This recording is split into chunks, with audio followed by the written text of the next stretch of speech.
Bonjour, aujourd'hui une lecture ébouriffante qui vous emporte de manière étourdissante.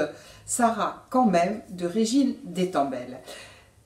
Un roman biographique d'après la vie de Sarah Bernhardt, cette extraordinaire actrice qui a ébloui les scènes de Paris et du monde et des États-Unis depuis au 19e siècle et au 20e siècle. Elle est née en 1844, elle est morte en 1923 et elle est devenue la diva des scènes de théâtre du monde entier, puisqu'elle a été quelque part la première star internationale du fait des tournées qu'elle a initiées aux États-Unis.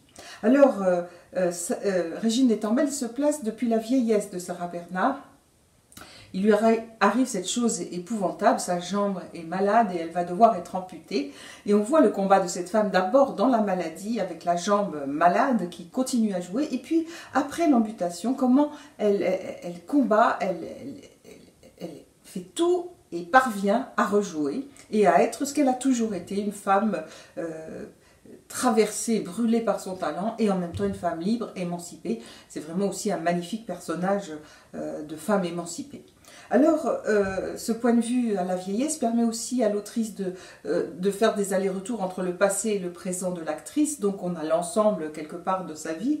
Et puis, un troisième regard très intéressant est celui de Suzanne, puisque c'est elle qui fait le récit de cette histoire. Suzanne est la secrétaire de Sarah Bernhardt dans le livre, et elle est folle amoureuse de l'actrice puisque elle était bisexuelle et donc elle a passé quelques nuits avec Sarah Bernhardt au bout desquelles elle a été rapidement délaissée pour devenir sa secrétaire et souffre-douleur. Et là, on entre à travers ce regard-là dans l'intimité de l'actrice. On voit ses folies, ses sautes d'humeur, ses relations amoureuses, son tempérament tout à fait exalté et fort, extrêmement fort. On voit aussi ses perversions puisqu'elle a quand même des attitudes très manipulatrices, notamment avec la pauvre Suzanne.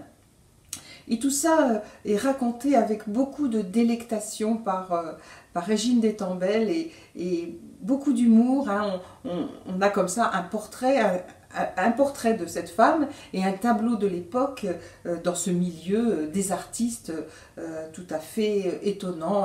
Sarah Bernhardt avait par exemple des fauves chez elle. Et là, c'est rien du tout. Cette anecdote ne raconte rien des anecdotes totalement folles qui sont racontées dans ce livre. Voilà.